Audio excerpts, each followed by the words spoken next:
Welcome to part 2.5. Yep, 2.5. We're still on those causes of the Revolutionary War. There's so many, it's going to take a while. So buckle up that seatbelt. We're going for a ride on the roadway of learning.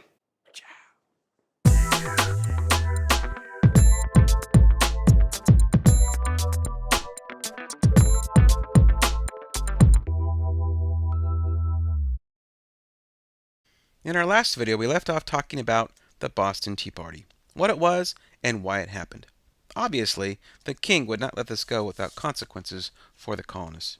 In response to the Boston Tea Party, Parliament passed several laws to punish Boston the Patriots called the Intolerable Acts.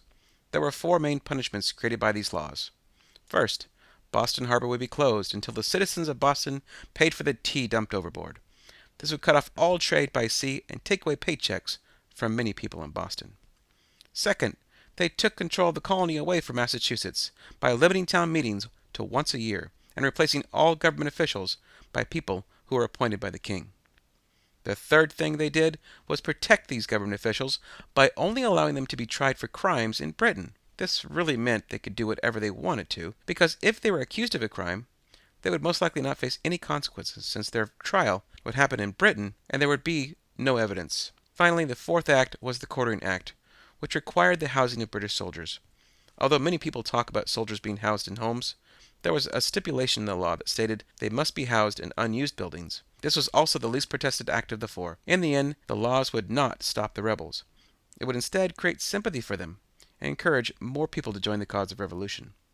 As more and more people joined the cause of independence, it was only a matter of time before the war would break out.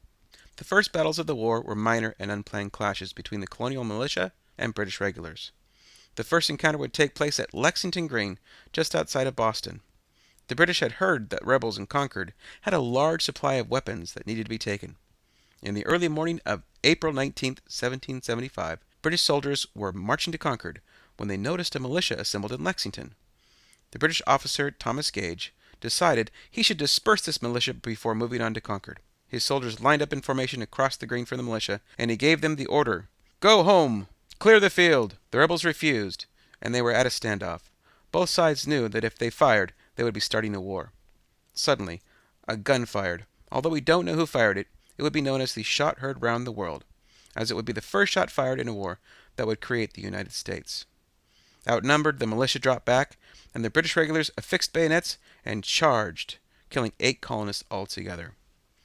After the colonists had left the field, the British soldiers continued on to Concord. Once there, they searched and found very few weapons. Colonial intel tipped them off weeks earlier to British plans, and they had already moved the weapons. What little they did find, they decided to burn. As word spread about what had happened in Lexington, more and more colonists came out to protect their towns. As they looked on Concord and saw smoke, they assumed that the British had burned the town down. As the British left, having finished their job, they encountered colonial militia at the North Bridge. After a brief firefight, the British retreated and reformed their lines. Under attack, they knew they had to return to Boston to reach safety. As they marched back, they faced constant attack from the colonists, who would fire from the woods surrounding the road and then retreat. By the time the British reached Boston, they had almost 300 men killed, wounded, or missing. The colonial militia would continue to grow and surround Boston for 2 months before the next major fight at Bunker Hill. The Battle of Bunker Hill actually occurred on Breed's Hill, which was a highly strategic location because it overlooked Boston Harbor. A few well-placed cannon would make it impossible for the British to keep control of Boston. The colonists had control of Breed's Hill and had dug in creating earthworks, which are trenches for soldiers to hide behind, while firing at the enemy. The British, however, were determined to take control of the hill and decided a full frontal attack would be the tactic used.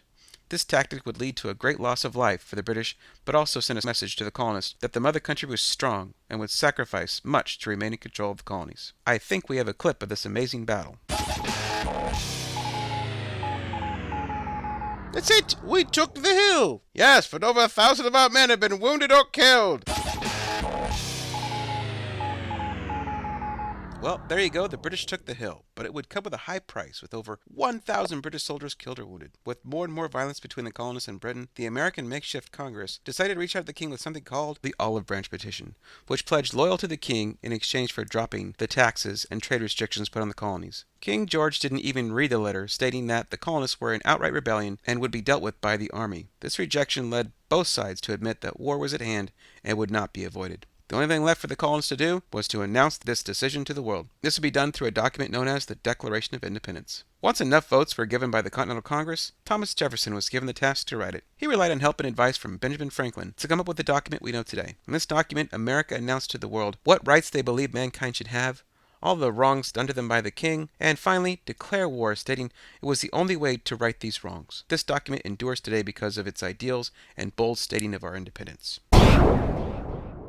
So what? Well, if you can answer the following questions, then you'll learn what you needed to know. What was the king's response to the Boston Tea Party? What happened at Lexington, Concord, and Breed's Hill? Finally, who wrote the Declaration of Independence, and what was it announcing to the world? Tune in next time when we talk about the differences between the Loyalists and the Patriots.